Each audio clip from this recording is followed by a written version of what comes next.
Olá, voltando aqui ao estudo sobre o fruto do Espírito, vamos falar hoje sobre a bondade. A bondade, ela tem como base a longanimidade, que é o longo ânimo, que a gente já estudou antes, né? É de ter, assim, uma longa paciência, de esperar, de suportar, né? Como Deus tem conosco, né? Podemos germinar, com a base da longanimidade, nós podemos germinar a bondade, que é governada pelo que é bom e tem como objetivo fazer o bem. Então, a bondade, ela é governada pelo que é bom, que é por Deus, né? Porque a Bíblia diz que não há nenhum bom sobre a terra, ninguém é bom. Até o próprio Jesus diz que somente Deus é bom, né? A bondade é Deus, né? Então é só Ele que pode gerar uma genuína bondade em nós.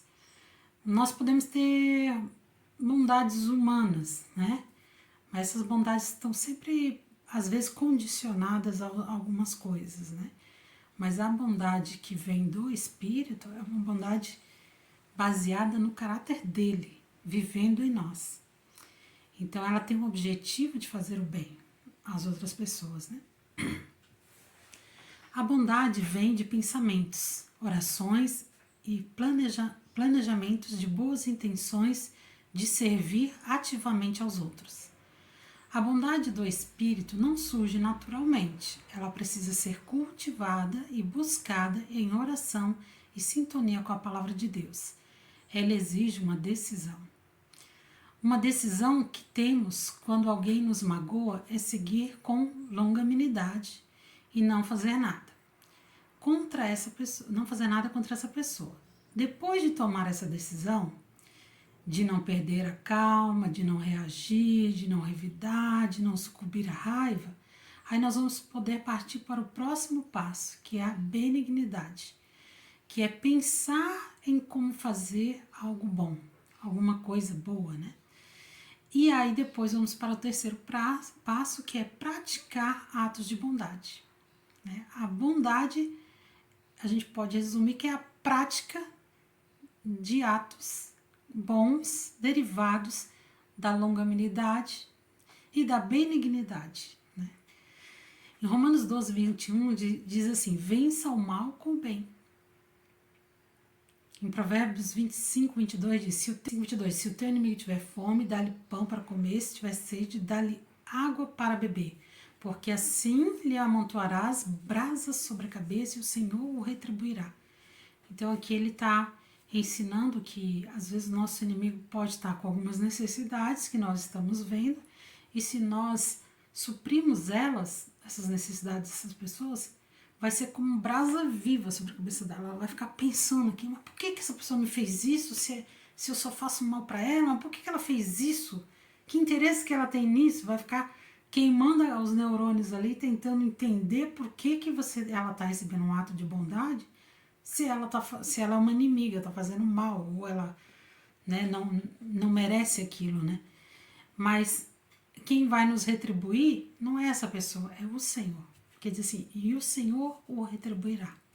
Então o Senhor é que nos retribui os nossos atos de bondade, né?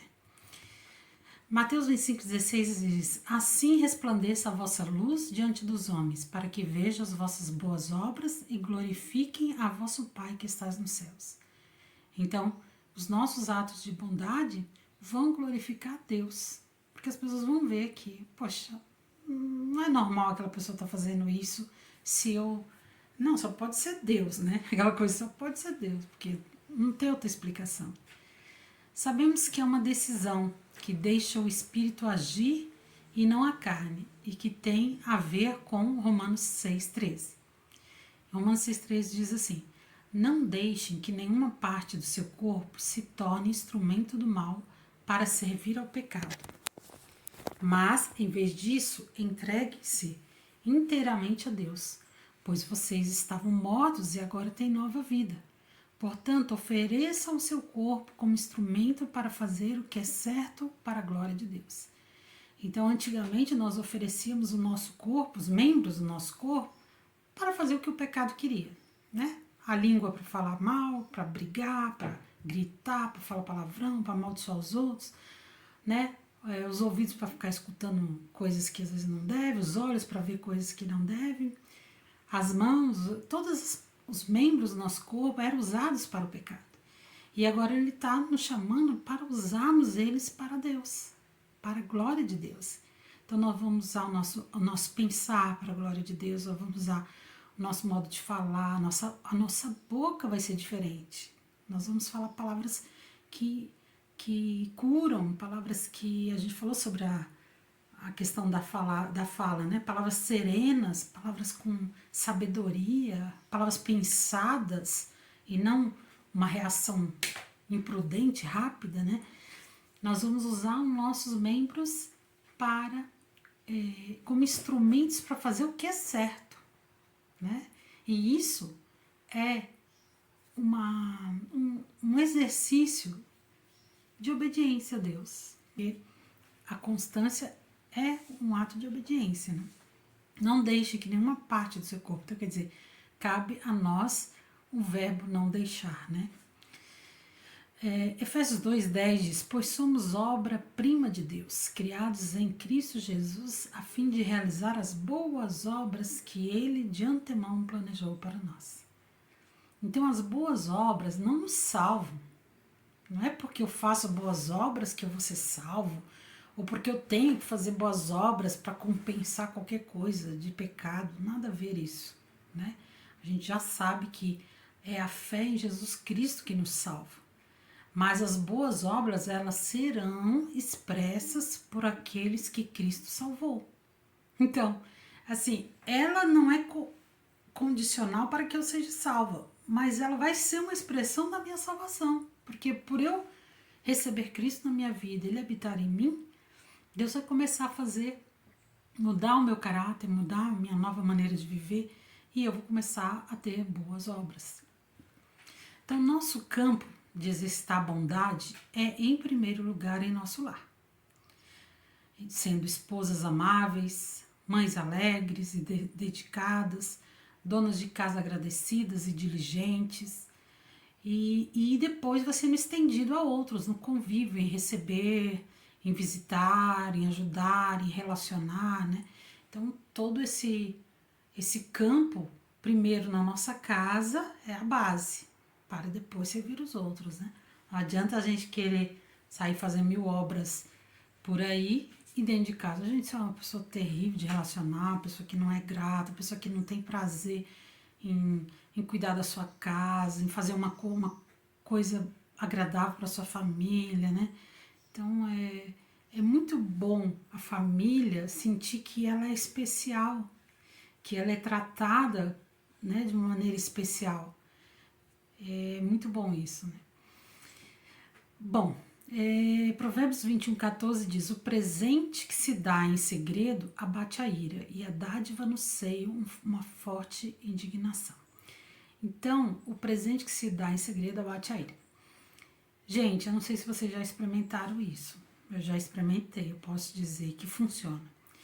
No seguinte sentido, assim, ó, às vezes tem uma pessoa que tá te fazendo muito mal, né? Nossa, qualquer tipo de maldade, tá? Existe vários tipos de maldade, né? Tá te fazendo mal. E às vezes você fica pensando, o que eu vou fazer e tal. Ou às vezes você faz um monte de coisa para aquela pessoa, mas ela não enxerga nada, né? Ela não enxerga que você serve ela, não enxerga que você trata ela bem, porque às vezes ela acha que tudo aquilo como vamos dizer, é uma obrigação que você está fazendo. Vamos supor que seja um filho ou um marido, né? Então, tudo que você faz em casa, ele pode entender que é uma obrigação. É uma obrigação ela cozinhar para mim. Mesmo que tu vá lá, capricha, faça aquela comida. Né? Não, é uma obrigação isso. Ah, ela tá me tratando, é uma obrigação dela me tratar bem. Então, pode levar tudo muito na obrigação. Mas quando você dá um presente, muda a áurea da pessoa. Muda. Por isso que lá em cima fala, né, que é como brasa viva, né?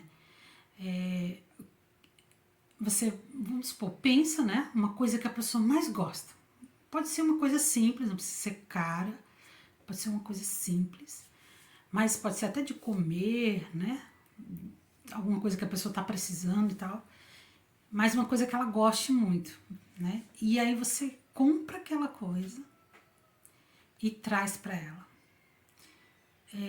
Dá um efeito assim, a pessoa ela fica desnorteada, pensando por que que ela tá recebendo algo tão bom se o que ela se o que ela merecia era algo pior, entendeu?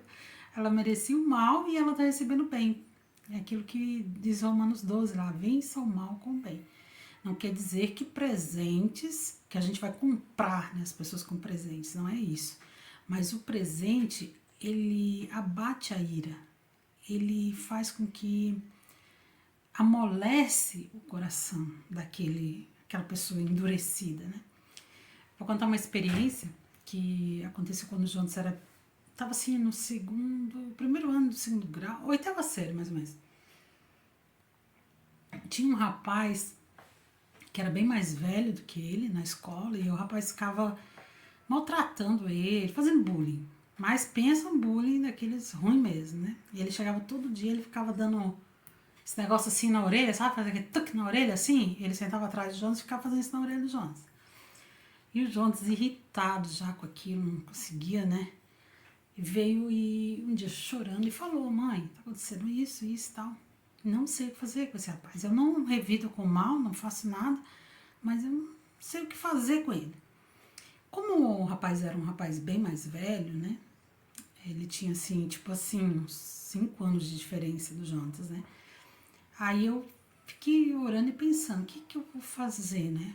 O que que eu posso fazer para ajudar, né? Porque não é porque os filhos, não é tudo que os filhos têm que resolver sozinho, né? Algumas coisas os pais precisam intervir, principalmente quando pode existir um perigo, né?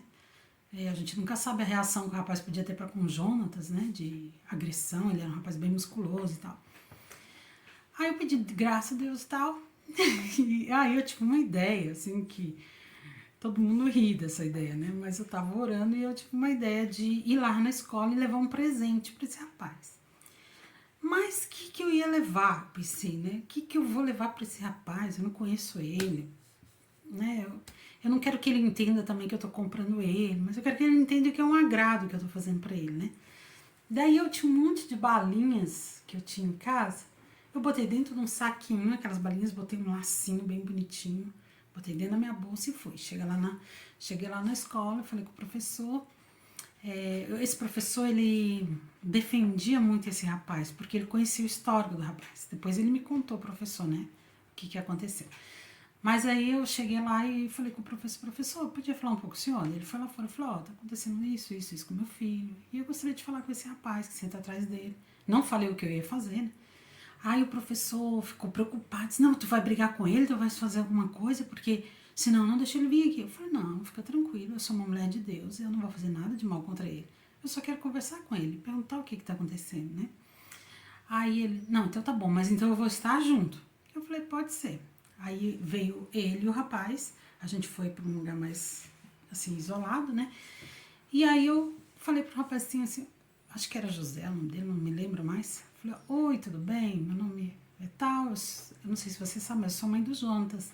Sabe aquele menino que senta na sua frente? Ele falou, ah, sei. Aí ele já ficou pra trás, assim, né? Com medo. Aí eu peguei e falei assim, então, eu vim aqui pra te contar que a gente ama muito o Jonatas, né? Ele é um menino muito amado, né? Pelo pai, pela mãe, pelas famílias toda. E a gente gosta muito dele. Então, assim, eu queria te pedir para você ajudar o meu filho, né? Para você cuidar dele, para você não deixar ninguém fazer mal a ele, fazer bullying, né? Porque é muito doído, né? Quando alguém maltrata os filhos da gente, as pessoas que a gente ama, né? E eu sei que, eu falei para ele assim, eu sei que você é mais velho, né? Então, de repente as pessoas respeitam mais você e tal. E eu queria te agradecer se você fizer isso por mim com um agrado para ti. Eu posso te dar? Aí ele regalou os olhos assim, falou, pode. Aí eu peguei, tirei da bolsa as balinhas, dei para ele e falei, isso aqui é um presente para você, né? Para que você lembre de mim, lembre dos Jonatas, de cuidar dele para mim. Aí ele ah, tá bom, obrigada e tal, né? E isso aqui e tal, o professor ficou assim, chocado. Aí o professor disse, pode entrar agora. O menino entrou e o professor disse assim, poxa mãe, o que você fez agora assim foi algo tão importante, porque assim, ó, esse menino, ele foi rejeitado pelos pais, ele apanha em casa, ele é um menino totalmente, assim, tem uma vida fora da linha, assim, ele falou assim, né? E eu tenho muita pena dele, ele falou, né? E ele é um menino muito complicado. Ele briga com todo mundo aqui na escola porque ele é a forma dele se revidar do que ele recebe, né? Ele não recebe amor e ele não dá amor. Aí eu disse, poxa, que bom então que eu pude, né, fazer a coisa com graça, com sabedoria, eu falei pra ele, né? E fui pra casa. Aí diz o Jonas que ele tava no banheiro, né, no banheiro lá. De repente, o Jonas não sabia que eu ia lá e nem que eu fui, né? Daí o Jonas estava no banheiro, de repente entra um menino falando lá no banheiro, que ele não viu que ele tava lá, né? Tava na parte de dentro. Daí ele não viu que ele tava lá e falou assim, poxa, cara, aconteceu uma coisa comigo agora assim, ó. Nunca vi um negócio desse. Tu acredita que uma mãe veio aqui, eu encho o saco do filho dela, fico dando coisa na orelha do filho dela, faço um monte de coisa com ele, ridicularizo ele e tudo, porque é um piazinho que eu, né, não dou valor e tal. Pois ela veio aqui, não brigou comigo, não ficou falando um monte de... gritou, falou, não, pelo contrário, ainda, né, pediu para mim cuidar dele e me trouxe um presente, um monte de balinha. Meu, eu fiquei assim, ó, chocada. Ele falou assim. E daí, os rapazes saíram e o Jonas foi pra sala. Chegou na sala, tá, aconteceu, terminou a aula, o menino não fez mais nada com ele, terminou a aula, veio pra casa, quando chegou em casa, eu contei pra ele o que tinha acontecido, e ele falou, então é isso que eu escutei no banheiro e tal, e tal. Daí ele contou o que ele tinha escutado no banheiro, e depois daquela vez, o menino nunca mais fez as coisas com o Jonas que ele fazia. Inclusive, se tornou um defensor do Jonas. Quando alguém vinha falar alguma coisa, fazer alguma coisa, ele dizia, para com isso, deixa o menino quieto, tadinho, deixa ele na dele e tal, isso aqui. Dava umas broncas nos outros ainda. Então, assim, sabe, foi assim uma lição para mim também, entender que assim, não é o tamanho do presente, é a pessoa de repente sentir o amor através daquele presente, né? Se sentir amada através daquele presente. Aquele menino, talvez o que ele mais precisava era de amor, né? E eu não consegui. Como é que eu ia expressar amor para ele? Às vezes não tem como você expressar amor com palavras, com isso, com aquilo. Às vezes a pessoa está tão amargurada, tão fechada. Então, às vezes é importante essa questão do presente, do conquistar, né? O coração da pessoa, conquistar o carinho da pessoa através de um presente, né? É uma dica e experimentem um dia fazer e depois me contem como é que foi, tá bom? Beijo!